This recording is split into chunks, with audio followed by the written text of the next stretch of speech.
Sodepur BT road সুকচরে Texmaco কোম্পানির শ্রমিকদের উদ্যোগে অনুষ্ঠিত হলো 26শে জানুয়ারি প্রজাতন্ত্র দিবস। এই অনুষ্ঠানে বিধানসভার মুখ্য সচেতক নির্মল ঘোষ কী বললেন শুনে নিন আমাদের urban Times portal channel. Social media ভালো লাগলে অবশ্যই সাবস্ক্রাইব করবেন। পশ্চিমবঙ্গ সরকার বিধানসভার মুখ্য সচেতক তথা উত্তর চব্বিশ জেলা তৃণমূল কংগ্রেস কমিটির চেয়ারম্যান এবং পাশাপাশি বিধায়ক বিশিষ্ট শ্রমিক নেতা নির্মল ঘোষ মহাশয় উপস্থিত আছেন। আমাদের এই টেক্সম্যাকোর ইউনিয়নের পরিচালনা করে থাকে তাপস মুখার্জি, যাকে আমরা পিন্টুদা বলে চিনি, পিন্টুদা এবং সমস্ত কর্মচারী বন্ধুরা। তাই আজকে ৭৫তম প্রজাতন্ত্র দিবস উপলক্ষে স্বাধীনতা ৭৫তম প্রজাতন্ত্র দিবস উপলক্ষে জাতীয় পতাকা উত্তোলনের মাধ্যমে আমাদের আইনটিভিসি পতাকা উত্তোলন করা হবে। তাই এখন জাতীয় পতাকা উত্তোলন চলেছে আমাদের নির্মল ঘোষ মহাশয়।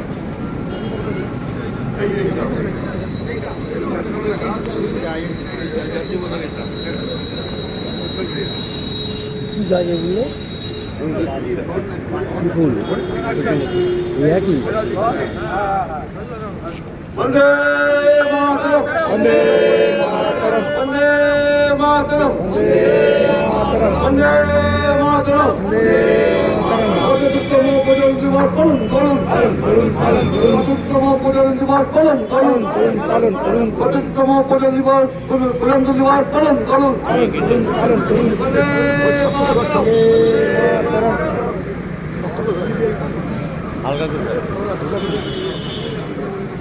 মাতরম।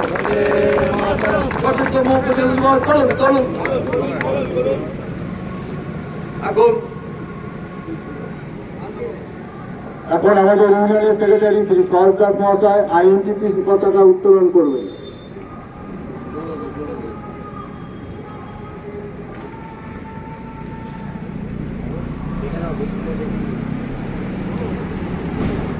বন্দে মাতরম, বন্দে মাতরম, বন্দে মাতরম।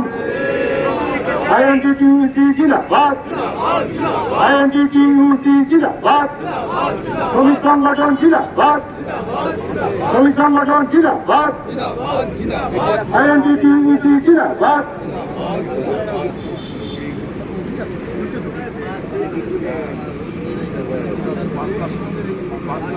একই লোক করেছে তো ওই জন্য, দুটোই একই লোক করেছে, ওই ভাবে ও দেয়, ও জানে না ঠিক।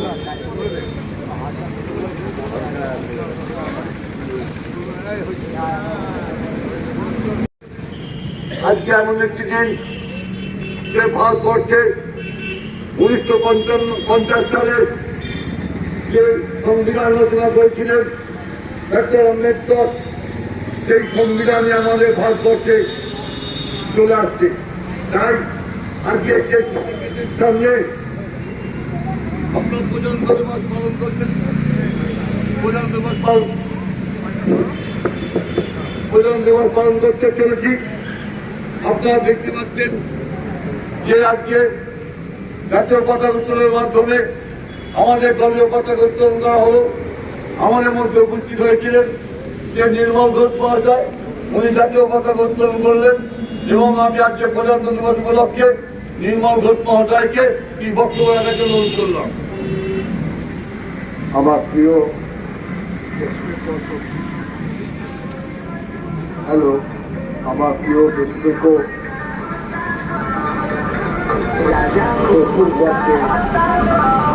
কর্মচারী বন্ধুরা,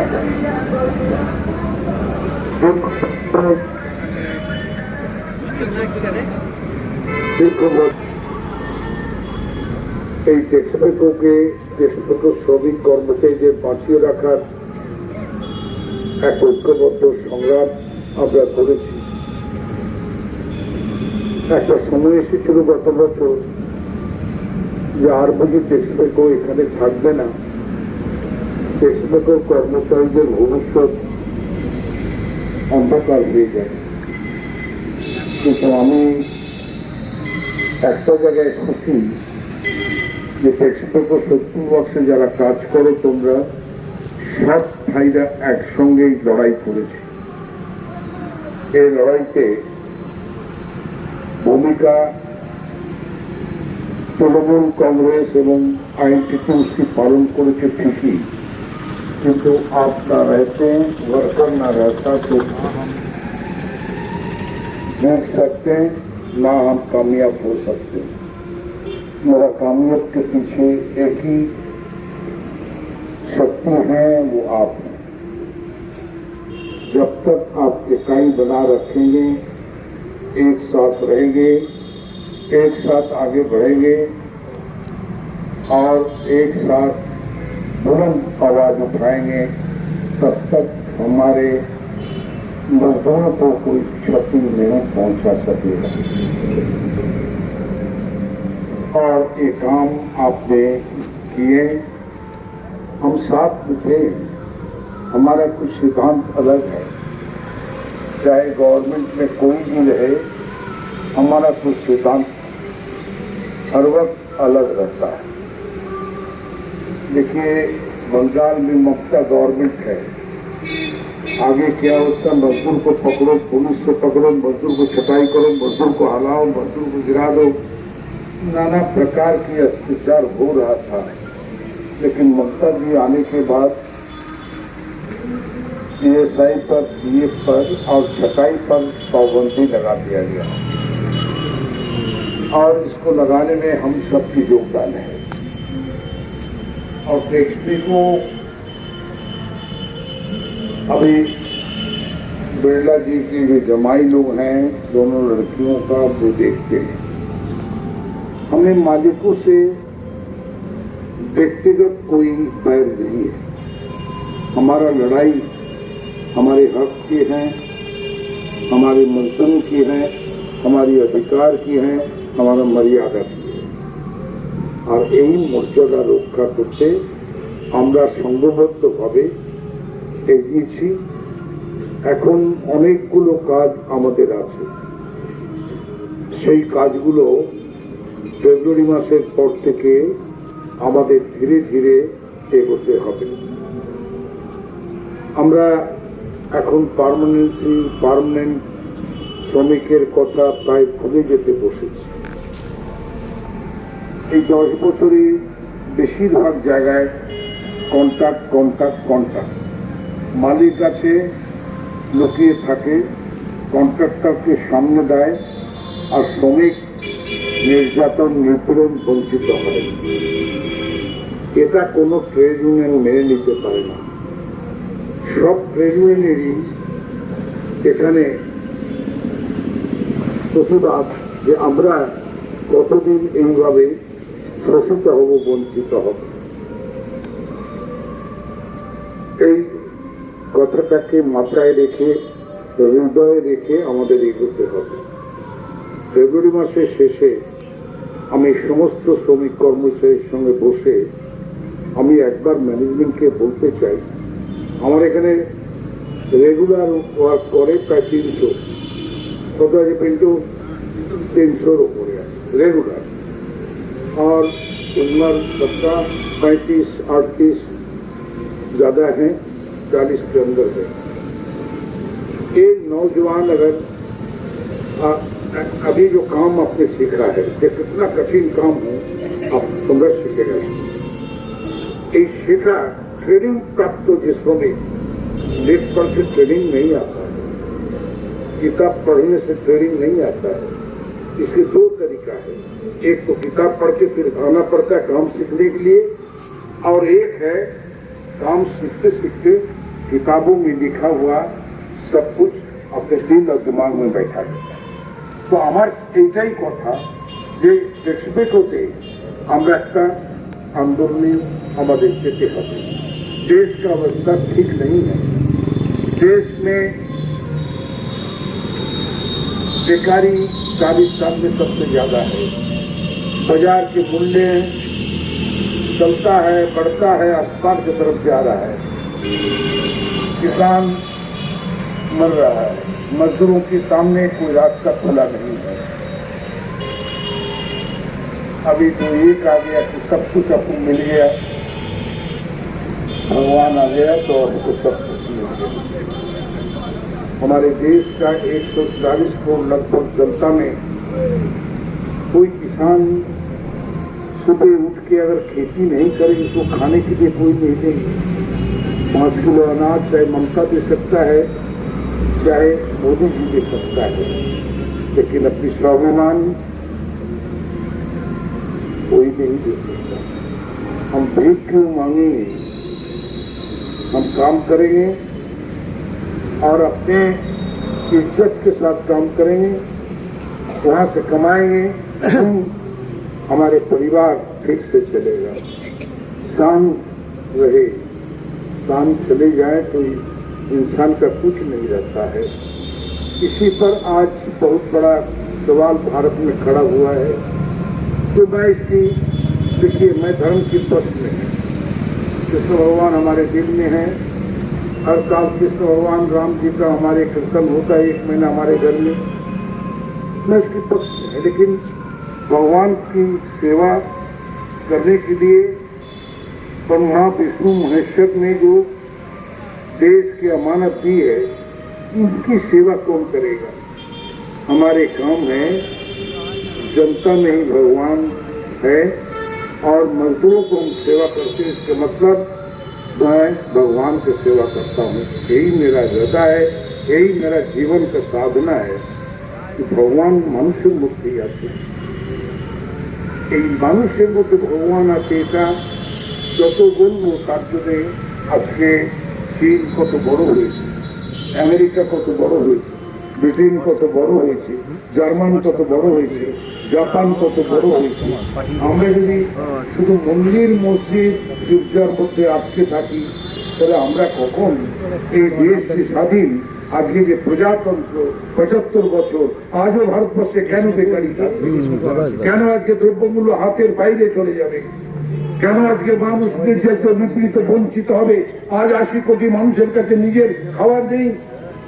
এই প্রশ্নের জবাব হচ্ছে গণতন্ত্র আমরা পেয়েছি, কিন্তু সেই গণতন্ত্রের আস্বাদন দেশের বড় লোকরা, टाटा, बिरला, गोयनका, मुंद्रा, अंबानी, आदानी, इसके पास चला गया है। देश के संपत्ति जो है, सारा संपत्ति 98% देश का संपत्ति होटल का चले गए, बड़े लोगों का चले गए। और जनता ये उठता है तो पेट में हाथ रख दो, आज काम मिल गए, आज ये विकास पाई, तब हम कम हो, तब हम सुन सकते। ये नहीं चल सकता है।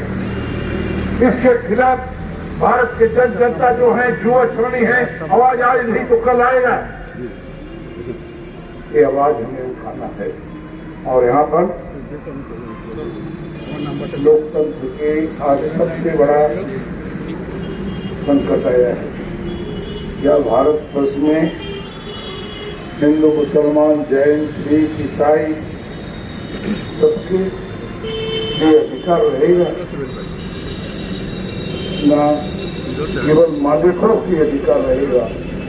आज देखिए, रेल बेचा जाता है, LIC बेच दिया है, कोयला खदान बेच रहा है, जहाज बेच रहा है, सभी मालिकों को दे रहा है। तो देश की अमानत जो है 140 करोड़, उनके लिए क्या रहता है?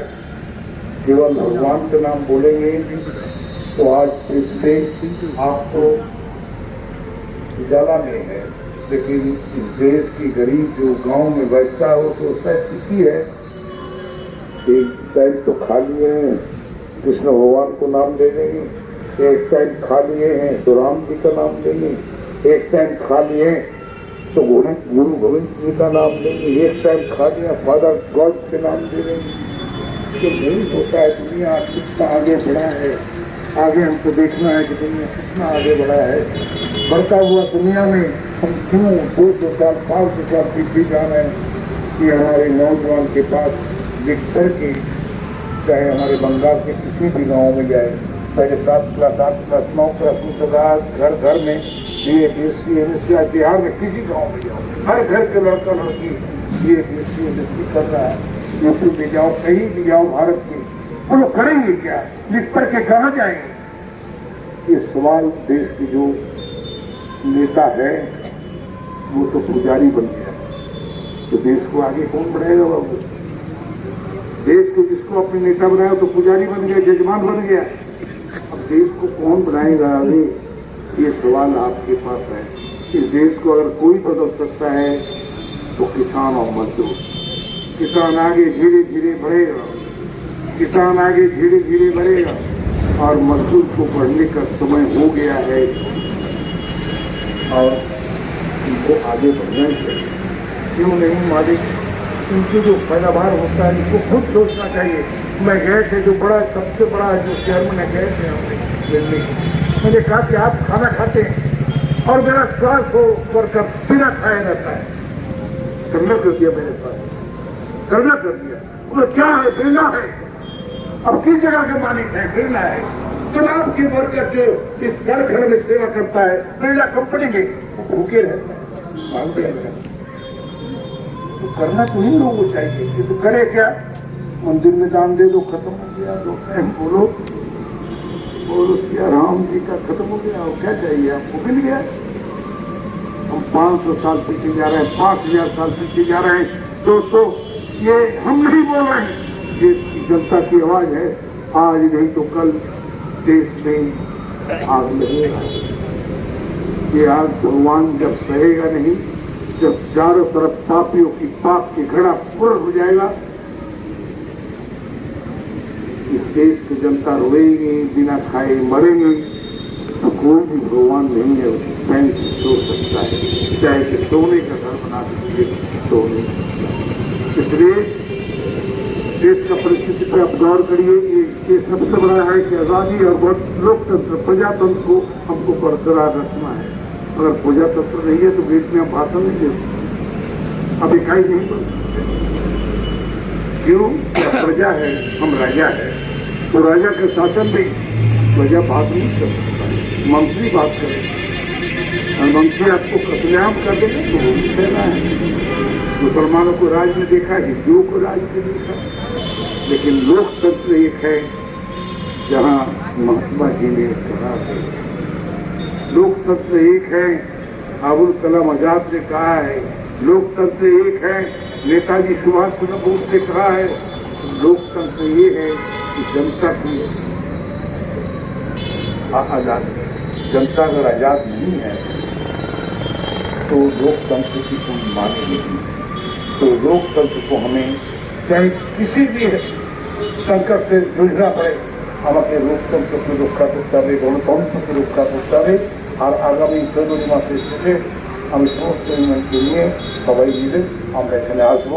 এই কটি কথা বলে ৭৫তম প্রজাতন্ত্র দিবস জিন্দাবাদ, টেক্সটাইল ওয়ার্কার্স কমিটির তাই জিন্দাবাদ, আইএনটিটিউসি জিন্দাবাদ, মাস্টারজি জিন্দাবাদ। অনেকটা ধন্যবাদ।